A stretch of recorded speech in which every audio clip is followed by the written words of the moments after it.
अहिंसा के अवतार भगवान महावीर स्वामी के श्री चरणों में कोटि से वंदन। योग प्रदान आचार्य श्री महासमुद्र के श्री चरणों में कोटि से वंदन। उपस्थित धर्म प्रेमी भाई और बहनों, दैनिक प्रवचन के अंतर्गत आज का विषय है नवकार करे भव पार। नवकार करे भव पार। प्राकृत साहित्य की महत्वपूर्ण गाथा है। जिन शासन सारो 14 पुराण जो समुद्धारो, जस मणो नवकारो संसारो तस् किंकुणई। संसारो तस् किंकुणई।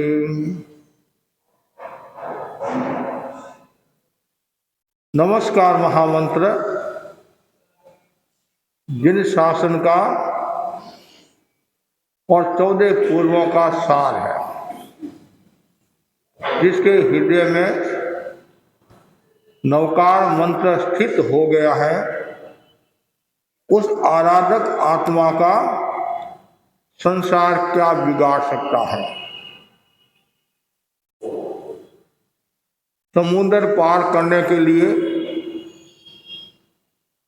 नदी पार करने के लिए जहाज की आवश्यकता होती है, नाव की आवश्यकता होती है। उसी प्रकार भव समुद्र से पार होने के लिए नवकार मंत्र की आवश्यकता रहती है। दुनिया में जितनी भी कार्य है, उनमें सबसे महत्वपूर्ण जो कार्य है वह है नवकार। नवकार करे भव पार। जैन धर्म में नमस्कार महामंत्र का बहुत बड़ा महत्व है। नमस्कार महामंत्र जैन एकता को बल देने वाला है। जैन एकता को शक्तिशाली बनाने वाला है। और ये नमस्कार महामंत्र असांप्रदायिक मंत्र है। इस मंत्र की आराधना हर कोई वर्ग का कर सकता है, हर कोई जाति का कर सकता है, लिंग का कर सकता है। कारण इसमें व्यक्ति विशेष की पूजा नहीं है, गुणों की पूजा है। और जैन धर्म गुणों को महत्व देता है। और जो व्यक्ति गुणों की आराधना करता है, नवकार मंत्र में लीन रहता है, उसका निस्तार हो जाता है, भव से पार हो जाता है। नमस्कार महामंत्र में 5 महान आत्माओं का सुमिरन किया गया है, जिन्हें हम पंच परमेष्टि कहते हैं, 5 भगवान कहते हैं। और ये 5 भगवान हैं अरिहंत, सिद्ध, आचार्य, उपाध्याय, साधु। इनमें 2 पद देव पद के हैं, अरिहंत और सिद्ध। यहाँ देव से मतलब है आदर्श पुरुष, श्रेष्ठ पुरुष। और 3 जो पद है आचार्य, उपाध्याय, साधु, वे गुरु पद में आते हैं। अरिहंत अभी वर्तमान में भरत क्षेत्र में नहीं है। सिद्ध जन्म मरण की परंपरा से मुक्त हो गए हैं। अभी अरिहंत के प्रतिनिधि तीर्थंकर के प्रतिनिधि आचार्य विद्यमान है और उपाध्याय साधु। तेरापन धर्म संघ में उपाध्याय का ऐसे पद नहीं है, लेकिन आचार्य भिक्षु ने आचार्य में ही उपाध्याय को निहित कर दिया। जो 7 पद आते हैं, आचार्य उपाध्याय है, आचार्य कबीर है, आचार्य गणावच्छेदक है और उपाध्याय साधु है। पहला जो बताया नमो अरहंताण, एक शब्द नमो आता है, एक शब्द नमो आता है। न और न से भी ज्यादा पावरफुल न होता है नमो अरहंताण। मैं अरिहंत भगवान को नमस्कार करता हूं। नमस्करोति थी नमस्कार, जो नमन करता है। हर व्यक्ति नमन कर नहीं सकता है। जिनकी आत्मा सरल है, ऋजु है, पवित्र है, पाप भीरु है, वह व्यक्ति ही नमन कर सकता है। हर एक के सामने हर व्यक्ति झुक नहीं पाता है। विरले जीव ही झुकते हैं। ऐसे तो स्वार्थ के वशीभूत होकर आदमी कोई भी झुक सकता है। उसमें भी कभी कभी अकड़न का भाव आ जाता है, आग्रह का भाव आ जाता है, अहंकार का भाव आ जाता है। लेकिन जो व्यक्ति भव समुद्र से पार होना चाहता है, वो हमेशा झुकेगा, और जो झुकता है वो पाता है। झुकता वही है जिसमें कुछ जान है, अकड़पन तो खास मुर्दे की पहचान है। झुकेगा वो पाएगा। नमे सो अम्बा आमली, नमे सो दारम डाक, एरन बेचारा क्या नमे जाति ओछी जात। जो उन्नत जाति वाला है, उन्नत व्यक्ति है, वही व्यक्ति झुकेगा। नमंती फलिता वृक्षा, नमंती विबुधा नरा। जो विद्वान लोग हैं, नमंती विबुधा नरा, और जो वृक्ष झुकते हैं, कौन झुकेगा? जो फल देने वाला, रस देने वाला, नमंती फलिता वृक्षा।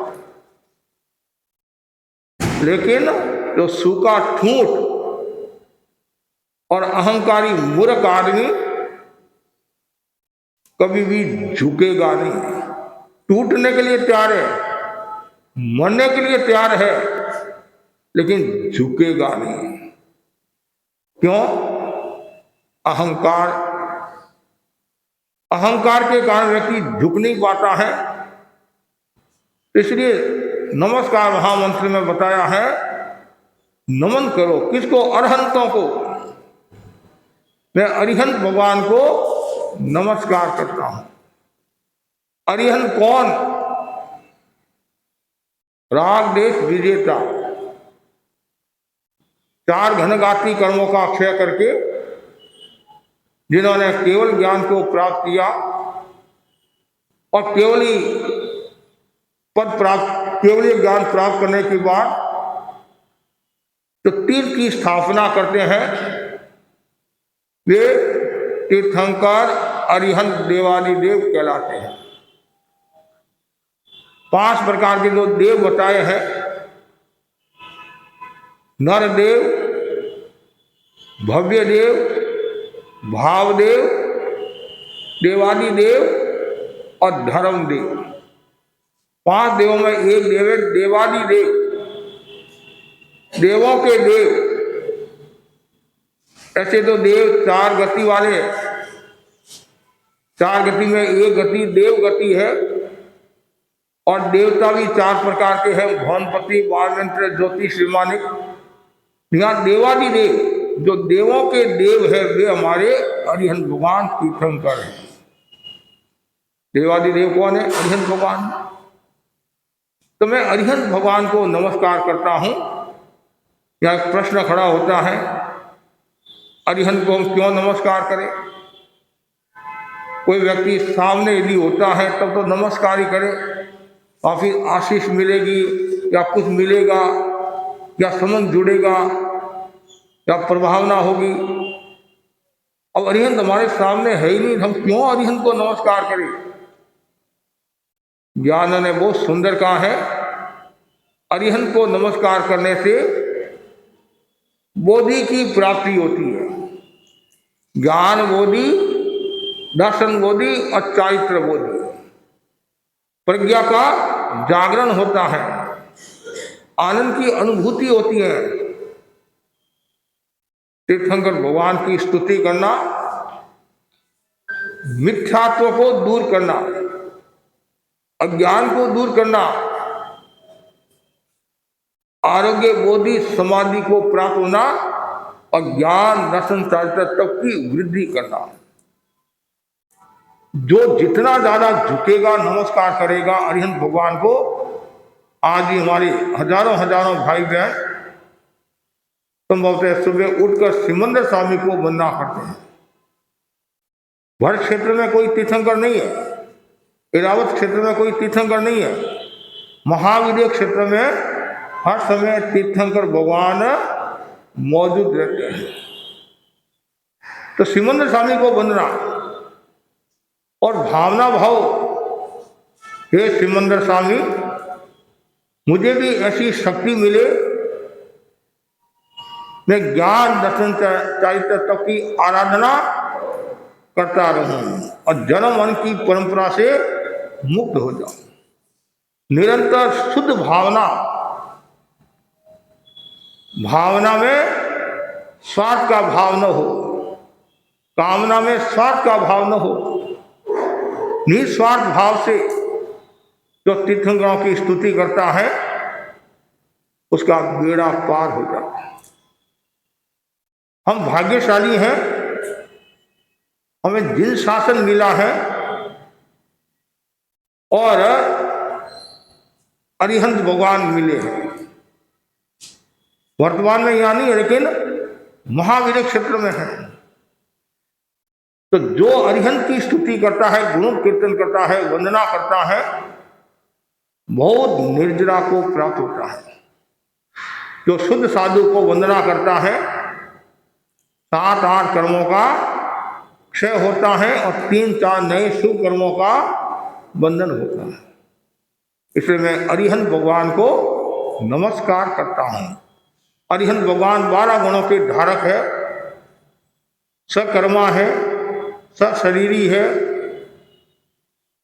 राग देश से मुक्त है, पहले पद में आते हैं, 7 अक्षर है और ज्ञान केंद्र पर सफेद रंग का ध्यान कराया जाता है। अरिहंत शक्तिशाली है, अरिहंत से बढ़कर इस दुनिया में कोई भी व्यक्ति नहीं है। दुनिया में जितने भी मुनि गण हैं, मुनियों में सर्वश्रेष्ठ मुनि कौन है? तीर्थंकर भगवान है। संसारी जीवों में चक्रवर्ती होता है और साधु जीवन में तीर्थंकर भगवान सर्वश्रेष्ठ होते हैं। इसलिए मैं अरिहंत भगवान को नमस्कार करता हूँ। मैं भी राग देश से मुक्त बन जाऊँ, राग देश से मुक्त बन जाऊँ। अनंत काल से मैं संसार में परिभ्रमण कर रहा हूँ और समय आ गया है मैं राग देश से मुक्त बनूं। बार बार भावना भरते जाओ, चिंतन करते जाओ, चिंतन करते जाओ। मैंने बहुत कर्म बांधे हैं, संसार में खूब रोड़ा हूँ, खूब घूम रहा हूँ, अब घूमा हूँ, अब मुझे घूमना नहीं है, अब मुझे चारित्र स्वीकार करके कर्म क्षय करके मोक्ष को प्राप्त होना है। नमो सिद्धाणं, मैं सिद्ध भगवान को नमस्कार करता हूँ। आप भाई ने सब्जी बनाती नहीं, सब्जी आप क्या कहते हैं, साग सीज गया, साग सीज गया मतलब साग निष्पन्न हो गया, सीज गया। और कर्म जिसके सीज गए हैं, कर्म जिसके सीज गए हैं वो सिद्ध हो गया। और सिद्ध कौन होता है? जो सीधा होता है वह सिद्ध होता है। आप कहेंगे मेरा समझो सिद्ध ही तो है, टेढ़े कौन है? तो लंबे हैं, 5 फुट के, 6 फुट के, 3 फुट के, 4 फुट के, तो सिद्ध ये टेढ़े कौन है? वो शरीर से सीधा टेढ़ा नहीं, जो आत्मा से सीधा है, जो सरल है। कितना का एक छोटा सा शब्द जो सीधा है वह सिद्ध होता है। इसलिए सबको सिद्ध होना है। नहीं, किसको सिद्ध होना है? सबको ही होना। सबसे पहले इन्होंने हाथ खड़े किए हैं। तो सिद्ध होना है तो टेढ़ापन को दूर करना पड़ेगा। शरीर में भी यदि टेढ़ापन होता है तो भी मुश्किल हो जाती है। घुटने टेढ़े हैं, पैर टेढ़ा, तो चलने में समस्या आती है। और शरीर भी यदि टेढ़ा मेढ़ा है, अष्टवक्र ऋषि की तरह, तो भी समस्या आती है।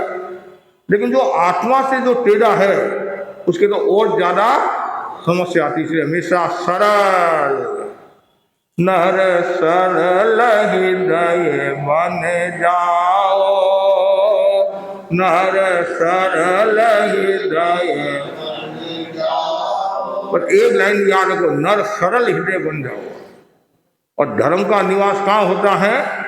जिसकी आत्मा सरल होती है, पवित्र होती है, निर्मल होती है, वहाँ धर्म का निवास होता है। शेरनी का दूध होता नहीं, शेरनी का दूध आप लोगों ने देखा? किसी ने नहीं देखा होगा। तो शेरनी का जो दूध होता है हर एक पात्र में टिकता नहीं है। उसके लिए स्वर्ण पात्र, सोने का पात्र होगा तो ही वो टिकेगा, नहीं तो वो पात्र ही मतलब फट जाएगा, वो दूध फट जाएगा, आदि हो जाएगा। तो वैसे ही धर्म कहाँ टिकता है?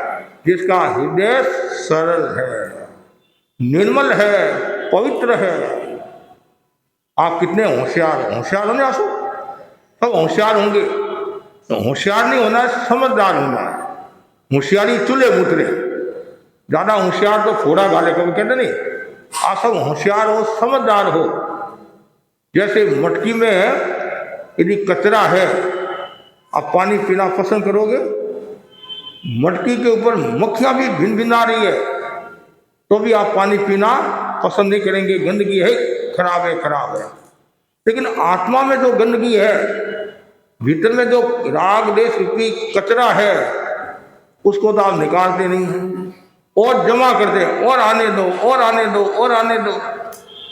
एक से लड़ाई हुई, फिर दूसरे से और लड़ाई, तीसरे से और लड़ाई, और गांठा लगाते रहते हैं। राग देश की गांठ बनती रहती है। तो भीतर में जो राग देश का जो कचरा है उसको बाहर निकालो। और कब बाहर निकलेगा? जब आपकी आत्मा सरल होगी। एकदम सरल हो जाओ, नर सरल हृदय बन जाओ। जो सीधा होता है वह सिद्ध होता है। और तत्व की भाषा में जो 8 कर्मों का क्षय करता है वह सिद्ध होता है। और जो सिद्ध हो गया वह वापिस संसार में नहीं आएगा। यदि कोई कहे कि भगवान अवतार लेते हैं, भगवान का जन्म होता है, ये उनकी अज्ञानता है। भगवान कभी अवतार नहीं लेते हैं। जो राग देश से मुक्त हो गया है, कर्मों से मुक्त हो गया है, वह संसार में नहीं आएगा। आचार्य हेमचंद्र ने लिखा नहीं, जो बीज नष्ट हो गया है वो वापिस पैदा नहीं होता। उसी प्रकार कर्म रूपी जो बीज नष्ट हो गया है वापिस पैदा नहीं होता है। यदि हम कहे भगवान अवतार लेते हैं, भगवान की प्राण प्रतिष्ठा होती है, तो हमारा जैन दर्शन खंडित हो जाएगा। क्यों? भगवान ने 2 प्रकार के जीव बताए, सिद्ध और संसारी। और जो सिद्ध हो गए और वो वापिस यदि संसार में आते हैं तो सिद्ध का रहे, सिद्ध का रहे। तो इसलिए ये ध्यान रखना है, जो कर्मों से मुक्त हो गया है वो वापिस संसार में नहीं आएगा। और आप और हमारी सबकी यही भावना है कि अब हमें मुक्ति में जाना है, जाना ना मुक्ति में, कर्मों का क्षय करके सिद्ध बुद्ध मुक्त होना है, अजर अमर अविनाशी, वापिस मुझे संसार में नहीं आना, उस स्थान पर पहुंचना, सिद्धशिला। ऐसे सिद्धशिला पर तो आप गए होंगे, कोई गया सिद्धशिला पर? कोई नहीं गया है? सिद्धशिला पर तो गई है। हाँ, सिद्धशिला तो पृथ्वीकाय है, तो सिद्धशिला पृथ्वीकाय है, पृथ्वीकाय है नहीं सिद्धशिला, तो तत्व की जानकार वही ने है। तो लेकिन सिद्ध बने नहीं है, सिद्ध बनते तो वापिस नहीं आते, सिद्ध शिला पर तो गए, तो सिद्ध शिला तो पृथ्वीकाय है। तो और कहा जाता है ऐसा कोई स्थान नहीं, ऐसी कोई योनि नहीं, जीव ने अनंत बार जन्म मरण नहीं किया हो। सिद्ध नहीं बने, सिद्ध नहीं बने, सिद्ध बन जाते तो वापिस रिजर्व में नहीं आते। मेरे सामने कोई बैठा नहीं रहता और न मैं भी आपके सामने बैठा रहता। सिद्ध हो गए तो फिर जोत में जोत है, भावना भाव, सिद्ध बनो सिद्ध बनो, सिद्ध सिद्धा सिद्धा सिद्धा बोलते जाओ, तो कभी कभी वो दिन आएगा सिद्ध बन जाओगे। सिद्धा अष्टकर्मों का क्षय जिन्होंने कर दिया है और अशरीरी है, अकर्मा है, सिद्ध के कोई कर्म नहीं है और सिद्ध के कोई शरीर नहीं है, संसारी जीवों के शरीर होता है। अरिहंत भगवान के औदारिक तेजस कारण 3 शरीर है, 3 शरीर है नहीं, लेकिन सिद्ध के एक भी शरीर नहीं है। क्यों? उन्होंने कर्मों का क्षय कर दिया है।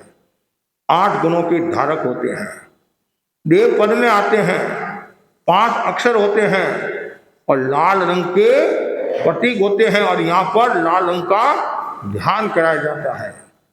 पहले पद का ध्यान करने से क्रोध कम होता है और दूसरे पद का ध्यान करने से मानसिक प्रसन्नता बढ़ती, मानसिक स्वास्थ्य की अनुभूति होती है। अब हम सिद्ध भगवान को क्यों नमस्कार करें?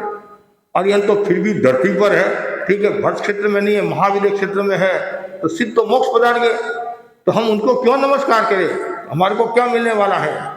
प्रश्न तो आपका हो सकता है, लेकिन ज्ञानी जन ने उत्तर भी दिया है, हम क्यों वंदना करें सिद्ध भगवान को? अव्यावाद सुख मिलता है, बाधारहित सुख मिलता है, जन्म मरण से मुक्त होने की प्रेरणा मिलती है, इसलिए हम सिद्ध भगवान को नमस्कार करते हैं। सिद्ध के ऐसे कोई भेद नहीं है, सिद्ध के कोई भेद नहीं है। पूर्व अवस्था के अनुसार सिद्ध के कितने भेद हैं? 15 भेद हैं। 15 भेदों से जीव सिद्ध हो सकता है।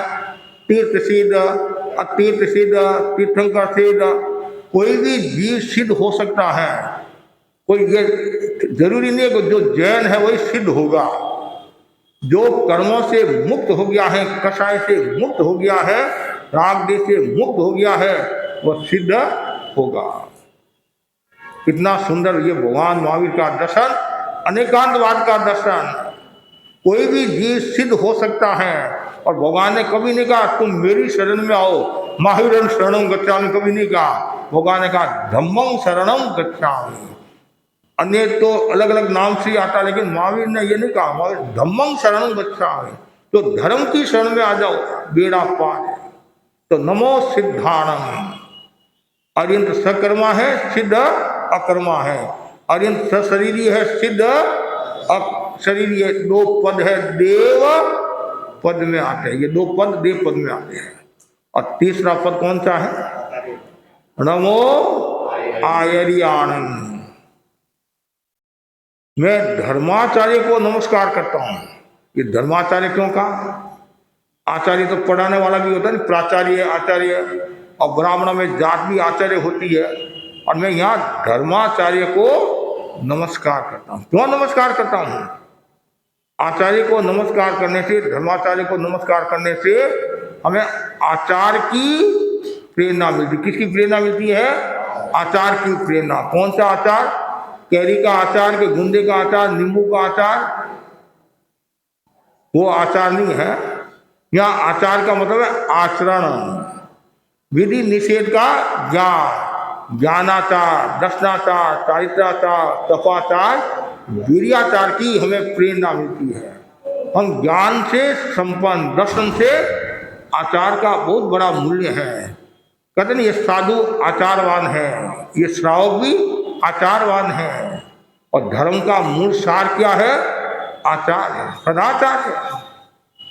तो मैं आचार्य भगवान को नमस्कार करता हूँ कि 36 गुणों की धारक है। तीसरे पद में आते हैं, गुरु पद में आते हैं, 7 अक्षर है और विशुद्धि केंद्र पर पीले रंग का ध्यान कराया जाता है। आचार्य का बहुत बड़ा महत्व है। वर्तमान में आचार्य के लिए एक शब्द आता है, वर्तमान में हमेशा ही आया, अजिना जिन संकासा। तो जिन तो नहीं है, तो जिनके समान है, अजिना जिन संकासा, जिन भगवान के समान है। तीर्थंकर के प्रतिनिधि है, वो मध्यस्थ है। और मध्यस्थ का बहुत बड़ा मूल्य होता है, मध्यस्थ आदमी, तटस्थ। और आचार्य कितने तटस्थ रहते हैं और बहुत सावधानी रखते हैं। और वो इतने तटस्थ रहते हैं, इतनी उनकी निर्जरा होती है, इसलिए उनके भाव भी थोड़े होते हैं। आचार्य के कितने भाव होते हैं? 5 भाव होते हैं। 2 तो देवलोक के और 3 साधु के, मुनि के, मोक्ष पदार्थ के। कितनी निर्जरा होती है और कितना उनको सहन करना पड़ता है, कितना कष्ट सहन करना पड़ता है और बहुत सावधानी रखनी पड़ती है। इतने मध्यस्थ होते हैं कि किसी साधु के समस्या में आ जाए। अंतिम सांस तक उनको समाधि देने की कोशिश करते हैं कि उनके मन में राग द्वेष का भाव नहीं आए, आठ ध्यान का भाव नहीं आए, रुद्र ध्यान का भाव नहीं आए। किसने घर बार छोड़ा है, हमारे भरोसे घर बार छोड़ा है, संघ के भरोसे घर बार छोड़ा है, तो आचार्य का नैतिक कर्तव्य होता है अंतिम सांस तक उनको समाधि देना। आचार्य भिक्षु ने कहा था, नहीं कितना सुंदर कहा आचार्य भिक्षु ने, ध्यान में आपके भारमल जी स्वामी को कहा था, भारमल कोई साधु की साधुपन पालने की नीयत है, साधुपन पालने की नीयत है, चारित्र पालने की नीयत है, तो अंतिम सांस तक उनका सेवक करना, समाधि देना। इसलिए आचार्य को बहुत ध्यान रखना पड़ता है। कभी कष्ट आ जाता है, संकट आ जाता है, साधु साधुओं की तकलीफ आ जाती है, बीमार, तत्काल आचार्य से पूछाते क्या हुआ, दवाई की व्यवस्था है, डॉक्टरों की व्यवस्था है, चिकित्सा है, आदि है, कि भाई सेवा में कहीं कमी नहीं आए, कोई आवश्यकता है तो आप हमारे को बता दो। धन्य है आचार्य, कितनी निर्जरा करते हैं। और हम भी भाग्यशाली हैं, इस पंचम आर्य में जिन शासन मिला, 13पन धर्म संग मिला और आचार्य महासमुनि जैसे गुरु मिले, कितनी चिंता करते हैं। इसलिए कभी भी गुरु को छोड़ना नहीं, भटकना नहीं।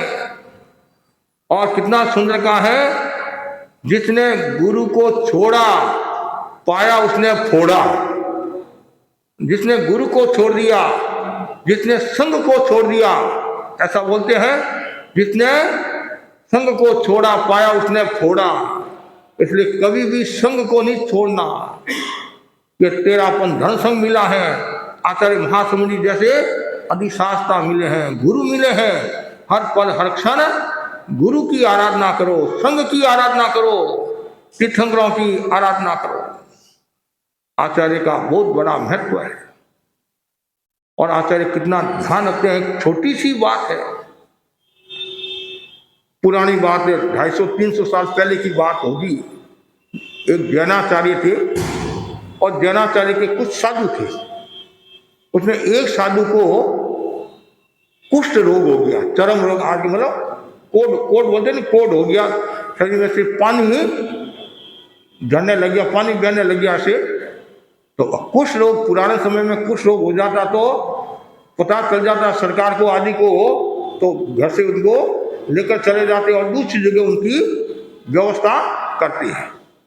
तो आचार्य के शिष्य को कुष्ठ रोग हो गया, तो धीरे धीरे संत उनसे दूर होने लगे। संत के छुआछूत की बीमारी है कि हमारे ये कोड न हो जाए, हमारे ये न हो जाए।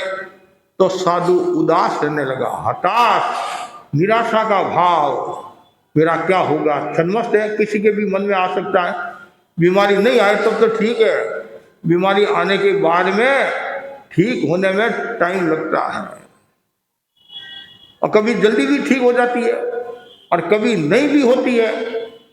इसलिए बीमारी नहीं आए, आज जो हम घरों में देखते हैं, किसी के किडनी की तकलीफ है, किसी के हार्ट की तकलीफ है, किसी के कैंसर है, बहुत मुश्किल है। तो वैसे ही उस साधु के मन में वो भावना आ गई, मेरे को कौन संभालेगा।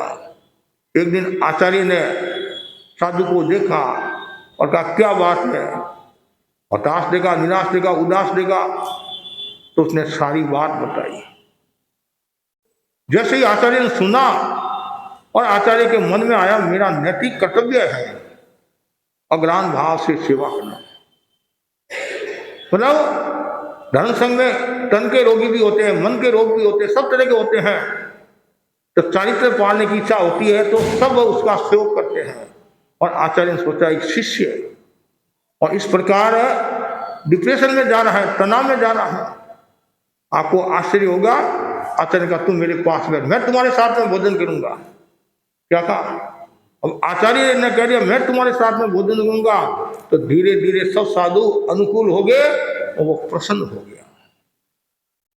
आज घर में भी देखो आप, कोई यदि उदास है, निराश है, आप उसके पास जाकर बैठ जाते हो, उसके सुख दुख की बात सुनते हो, ना तो वो कितना खुश होता है। निर्बेचारा कमरे में बैठा है, कोठरी में बैठा है, इसलिए कुछ बहनें क्या करती है, कलकत्ता नहीं रहती है, वो देश में ही रहती है, अकेली रहती है। 80 साल की होगी, 85 की होगी, 90 की होगी, बेटा विनीत है, वो विनीत है, वो नहीं अविनीत है कि नहीं मुझे वहाँ काल कोठरी में नहीं रहना है। तो तुम लोग तो दुकान चले जाते हो, कोई जॉब में चला जाता है, मैं अकेली कमरे में करूँ क्या। यहाँ तो मेरी इतनी सहेलियाँ हैं, बातें हो जाती है, सत्या के दर्शन हो जाते हैं, संतों के दर्शन हो जाते हैं, समाई हो जाती है, व्याख्यान सुन लेती हूँ। तो मतलब घर में भी आदमी उस हिसाब से रहना चाहता है। तो आचार्य की महानता देखो, उस साधु का दिल जीत लिया। इसलिए आचार्य बहुत शक्ति संपन्न होते हैं, मेधावी होते हैं, आत्मार्थी होते हैं, संघ की चिंता करने वाले होते हैं। तो आचार्य हमारी इतनी चिंता करते हैं, संघ हमारी इतनी चिंता करता है, तो आपका भी कर्तव्य है कि आप भी संघ की चिंता करो। मेरा संघ तेजस्वी बने, शक्तिशाली बने, और मुझे इतना सुंदर संघ मिला है, अद्वितीय संघ मिला है, तो मैं इस संघ से जुड़ूं और संघ की सेवा करूं, संघ की प्रभावना करूं और लोगों को भी संघ से जोड़ूं। आज हजारों यहाँ परिवार है, और मेरे सामने जितने भाई बहन बैठे हैं, साल के एक परिवार को भी यदि जोड़े, नए परिवार को जोड़े, मतलब समाज का ही परिवार कोई नहीं आता उसको जोड़े, तो सैकड़ों घर जुड़ जाएंगे, सैकड़ों घर जुड़ जाएंगे। तो हम क्यों घूमते हैं? इसलिए तो घूमते हैं, घरों की संभाल क्यों करें भाई, हमारा समाज के घर है, उनको संभालना है। हमारे पूर्वज कहते थे, मोहनलाल जी स्वामी कहते थे, हमारे बाप दादों ने बड़ी मुश्किल से घर बनाया है, आज एक नया घर बनाकर तो देखो, जो है उनको सुरक्षित रखो। ये जो गंगासर एरिया है ना, गंगासर एरिया, और इस एरिया को चमकाने में मुनि पृथ्वीराज स्वामी उदयपुर के थे, साध्वी गंगा जी का बहुत बड़ा योगदान रहा। आसपास के गांव के लोग गंगासर में आते और हमारे श्रावक सजग, और वो संतों के दर्शन कराते, तत्व समझाते और गुरु धारणा दिलाते। तो साधवियाँ बोलती गंगा जी को, महाराज सुगड़ा ने क्यों मुंडे लगाओ। और गावड़ा का लोग था तो नाक में से मैल भी निकलता, कप भी निकलता है, और सरल भाषा में सेंडो बोले नहीं, वो निकलता कि बस सुगला ऐसे मुंह आप लगाते हो।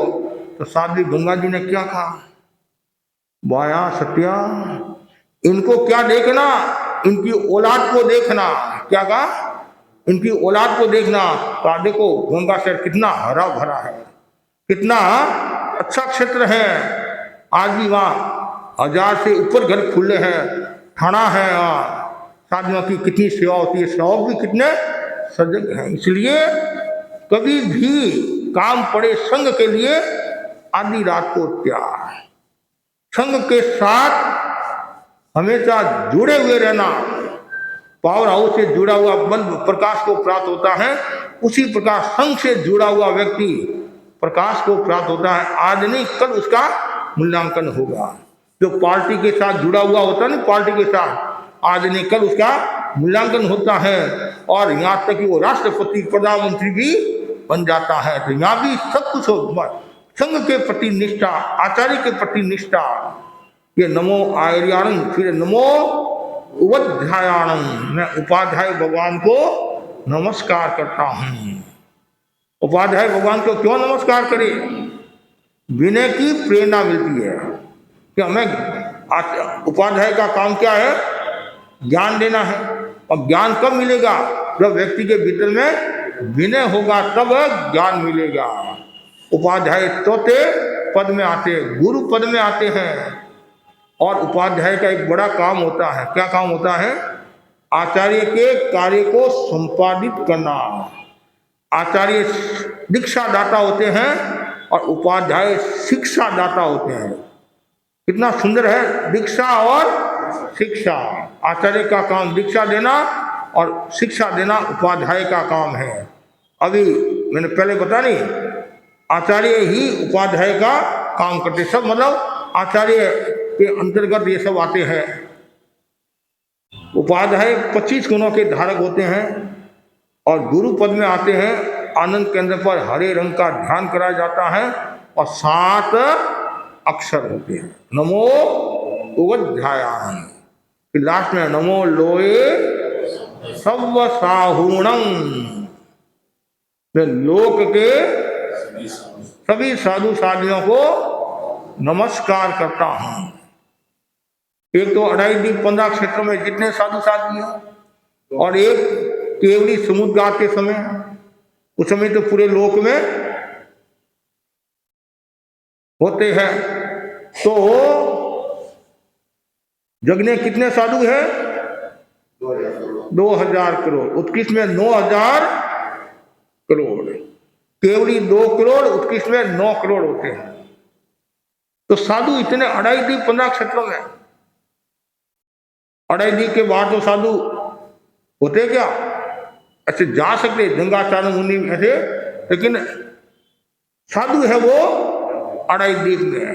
और मुक्ति होगी वो 2.5 द्वीप नहीं होगी। 2.5 द्वीप के बाद मुक्ति नहीं होती है। आपको भी मुक्ति पाना है, नहीं है?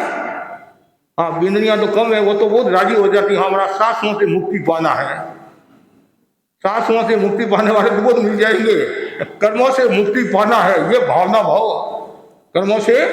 हाँ, तो लोक में जितने साधु साध्वी है, जो शुद्ध साधु है, द्वेषधारी नहीं, क्लेश वाले नहीं, जो क्लेश रहित है, कंचन कामिनी के त्यागी है, 5 महावर्त की पालना करते हैं, जिन शासन की आज्ञा का पालन करते हैं और गुरु आज्ञा में रहते हैं, गुरु दृष्टि की आराधना करते हैं, ऐसे शुद्ध साधुओं को मैं नमस्कार करता हूँ। 5 महावर्त, 5 समिति, 3 गुप्ती की अखंड आराधना करने वाले साधु का क्या कार्य होता है?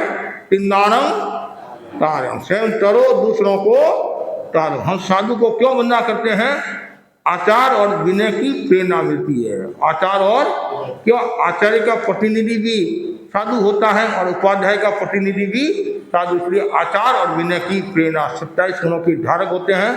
5 पद में आते हैं, गुरु पद में आते हैं, और नाभि के नीचे पेरू स्वास्थ्य केंद्र पर नीले रंग का ध्यान कराया जाता है और 9 अक्षर होते हैं। ये 5 पद और 35 अक्षर है।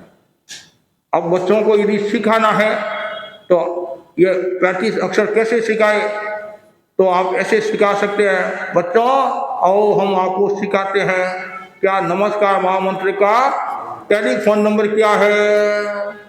नमस्कार महामंत्र का टेलीफोन नंबर क्या है? बच्चों मैं बताता हूँ। हेलो 75779। टेलीफोन में पहले जो फर्स्ट में जो राजस्थान में जो टेलीफोन आया था नहीं, तो 5 अंक, तो टेलीफोन के 5 अंक है नहीं, तो वैसे ही हमारे नौका मंत्र के भी 5 पद है, तो 7 अक्षर, 5 अक्षर, 779, और फिर एक कोड नंबर 05, 5 पद 35 अक्षर हो गया। और नमस्कार महामंत्र का मोबाइल नंबर क्या है?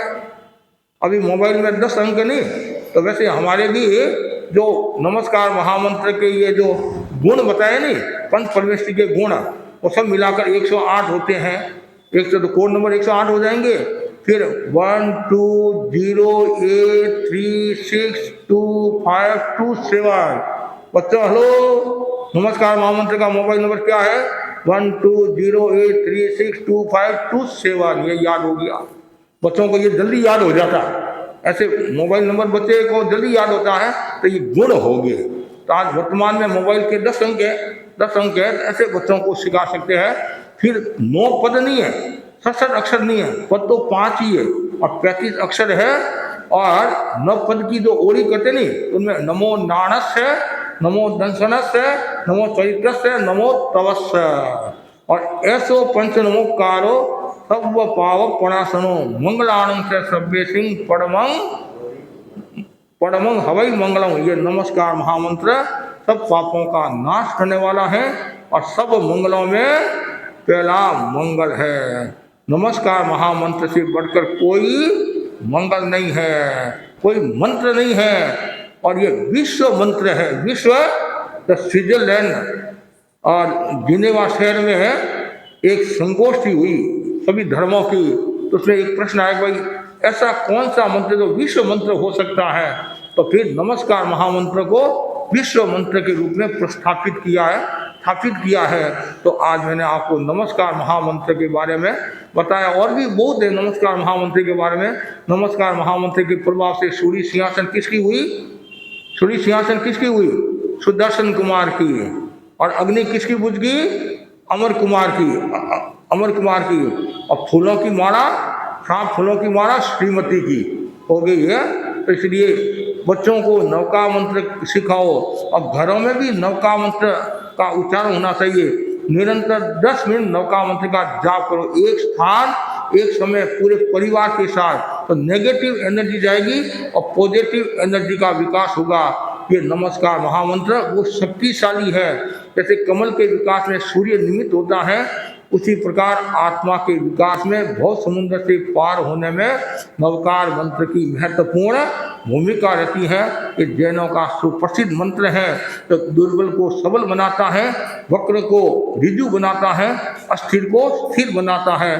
तो सभी भाई बहनों को कहना चाहूँगा कि आप ज़्यादा से ज़्यादा नवका मंत्र की आराधना करें, नवका मंत्र का जाप। जब भी आपको टाइम मिले, रसोई में आदि में 2 मिनट का टाइम मिला, 1 मिनट का मिला, सोने से पहले, सोने के बाद, घर से बाहर, जब भी जाओ कम से कम 3 नवका मंत्र।